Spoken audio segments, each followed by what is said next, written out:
Hi hello friends, welcome back our channel SK Telugu Hindi cooking channel. ఈరోజు మన ఛానల్లో recipe వచ్చేసి వర్షాకాలం అయితే స్టార్ట్ అయింది. ఉల్లిగడ్డ తోటి బజ్జీలు, ఆలుగడ్డ తోటి బజ్జీలు తినే ఉంటారు. ఇలా డిఫరెంట్గా ఒకసారి ట్రై చేయండి. ఇప్పుడైతే వీడియో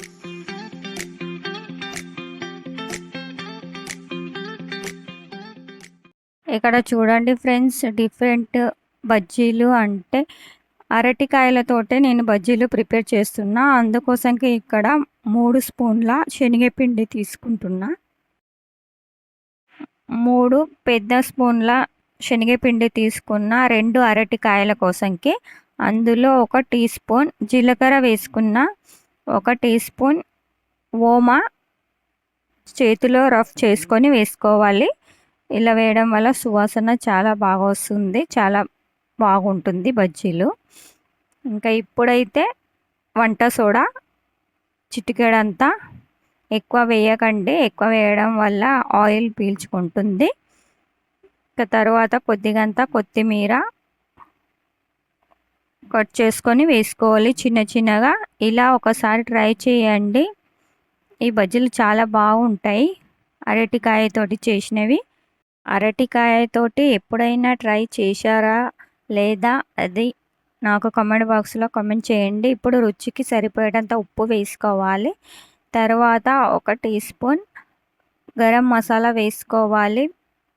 1 రెమ్మ కరివేపాకు తీసుకొని చిన్న చిన్నగా కట్ చేసుకొని వేసుకోవాలి. నేనైతే ఇక్కడ తురిచి వేస్తున్నా, మీరు కట్ చేసుకోవాలంటే కట్ చేసుకోండి ఫ్రెండ్స్. కరివేపాకు లేకుంటే స్కిప్ చేయండి. ఇప్పుడు మొత్తాన్ని కలుపుకోవాలి. పిండిని ఎక్కడ ఉండలు లేకుండా మొత్తం బాగా కలుపుకోవాలి పిండి. తర్వాత కొద్ది కొద్దిగా వాటర్ వేసుకొని కలుపుకోవాలి. ఒకేసారి వాటర్ వేయడం వల్ల పిండి పల్చగా అవుతుంది, ఇంకా ఉండలు ఉండే అవకాశం ఉంటుంది. కాబట్టి కొద్ది కొద్దిగా వాటర్ యాడ్ చేసుకొని ఒకే సైడ్లో తిప్పుతూ కలుపుకోవాలి. ఇలా కలపడం వల్ల సాఫ్ట్ టెక్స్చర్ వస్తుంది పిండికి. ఇంకా మనం బజ్జీలు వేసేటప్పుడు చాలా బాగా పొంగుతాయి, క్రిస్పీగా అవుతాయి. ఇందులో 1 స్పూన్ బియ్యపిండి కలుపుకోండి. ఇప్పుడైతే కొద్దిగంత ఆయిల్ వేసుకొని మళ్ళీ ఒకే సైడ్లో కలుపుతూ ఉండాలి. ఒక 2-3 నిమిషాలు కలుపుతూ ఉండాలి. ఎంత బాగా కలిపితే అంత బాగా వస్తుంది పిండి. ఇంకా ఇప్పుడైతే 2 అరటికాయలు తీసుకొని వాటిపైన ఉన్న తోలుని తీసేయాలి. తోలుని తీయాలంటే మొత్తం ఏమి తీసే అవసరం లేదు, కొద్దిగానే తీస్తున్నా నేనైతే. మీకు కావాలంటే మొత్తం తీసుకోండి. ఇలాగనే చేసుకుంటే కూడా బాగుంటుంది, అలాగనే చేసుకునొచ్చు కూడా. నేనైతే ఇక్కడ ఏమి అంత తోలు పెద్దగా ఏం లేకుంటుంది కాబట్టి నేను ఆలుగడ్డ బజ్జీలకు కట్ చేసేలా కట్ చేసుకోవాలి. ఇలాంటిది తీసుకొని ఫ్రెండ్స్, మీ దగ్గర లేకుంటే చాకు దగ్గర కూడా కట్ చేసుకునవచ్చు. ఇక్కడ చూడండి అరటికాయ అయితే స్లైడ్ అయితే చాలా బాగా వస్తున్నాయి. ఇలాగనే వేఫర్ కూడా చేస్తారు, అవి కూడా మీ దగ్గర ఒక వీడియోలో షేర్ చేస్తాను. మీకు వేఫర్ రెసిపీ కావాలంటే కామెంట్ బాక్స్లో కామెంట్ చేయండి. ఇలాగనే గోలు గోలు రావాలంటే కట్ చేసుకోవచ్చు కూడా. ఇంకా మనకి చల్పగా కావాలంటే మనం చాకు దగ్గర కట్ చేసుకునవచ్చు. కానీ ఇక్కడైతే ఈ ఆలుగడ్డలు కట్ చేసే దానితో కట్ చేసిన కదా, చాలా బాగా వచ్చింది. ఇంకా ఇప్పుడు మనం బజ్జీలు వేసుకుందాం. గ్యాస్ పైన ఆయిల్ అయితే వేడెక్కింది. ఇప్పుడు ఒకటొకటి అరటికాయ ముక్క తీసుకొని శనగపిండిలో ముంచుకొని ఆయిల్లో వదులుకోవాలి. ఆయిల్ అయితే మీడియంలోనే వేడి చేసుకోవాలి.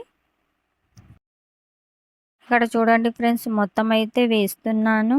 ఎలా బాగా పొంగుతున్నాయో చూస్తూనే ఉంటారు కదా. ఆలుగడ్డల బజ్జీలు కూడా ఎంత బాగా పొంగుతలేవు, ఇవి ఎంత బాగా పొంగినాయి లోపల. ఇక్కడ చూడండి ఫ్రెండ్స్, ఆయిల్ అయితే మీడియంలోనే ఉంచడం వల్ల చాలా బాగా పొంగుతున్నాయి అరటికాయతో వేసిన బజ్జీలు. ఇలా ఒక 2-3 నిమిషాలు అయిన తర్వాత ఇంకొక సైడు తిప్పుకోవాలి. ఇలా తిప్పి తిప్పి వేయించడం వల్ల క్రిస్పీగా అవుతాయి, చాలా బాగుంటాయి. లోపల అరటికాయ కూడా బాగా ఉడుకుతుంది. ఇలాంటి బజ్జీలు పిల్లలకి చెయ్యండి. ఇప్పుడైతే వర్షాకాలం స్టార్ట్ అయ్యింది, వర్షం అయితే బాగా పడుతుంది. ఇంకా అరటికాయలైతే దొరుకుతూనే ఉంటాయి మార్కెట్‌లో. ఇలా అరటికాయలతోటి బజ్జీలని డిఫరెంట్‌గా ట్రై చేసి ఇవ్వండి. ఎందుకంటే మనం ఉల్లిగడ్డ బజ్జీలు, ఆలుగడ్డ బజ్జీలు, మిర్చి బజ్జీలు తింటూనే ఉంటాము. కానీ అరటికాయలు కూడా ప్రోటీన్‌లు ఉంటాయి. అరటికాయలు చాలా హెల్త్‌కి బాగుంటాయి. అందుకోసంకే ఇలా బజ్జీలు చేసుకొని చూడండి. ట్రై చేయండి. మీ ఫ్యామిలీ వాళ్ళకు, మీ పిల్లలకి అందరికీ ఇష్టమవుతుంది. ఒకసారి ట్రై చేయండి. మొత్తమైతే బజ్జీలు చేసి ఒక ప్లేట్‌లో అయితే తీసుకున్న ఫ్రెండ్స్. ఇప్పుడైతే మిరపకాయలను వేంపుకొని వేస్తున్నాను. అదే ఆయిల్‌లో 2, 3 మిరపకాయలు వేంపుకొని అరటికాయ బజ్జీలు తినేటప్పుడు మిరపకాయలు కూడా తినండి. చాలా టేస్ట్‌గా ఉంటుంది. చాలా బాగొస్తాయి. ఇక్కడ చూడండి మొత్తం అయితే ఎంత బాగా పొంగినాయో. ఇవి అరటికాయ బజ్జీలని కూడా ఎవరు కనిపెట్టలేరు. అంత బాగా వచ్చినాయి. ఇంకా నేనైతే మీకోసంకి ఒకటి తురిచి కూడా చూపిస్తాను. చూడండి సాఫ్ట్‌గా లోపలైతే పిండి చాలా బాగుంది. సా అరటికాయ అయితే ఎంత సాఫ్ట్‌గా ఉడికిందంటే అరటికాయ లోపల ఉందని కూడా తెలియకుండానే ఉంటుంది. నేనైతే టమాటా సాస్‌తో మా పిల్లలకి ఇచ్చిన. మీకెలా అనిపించింది?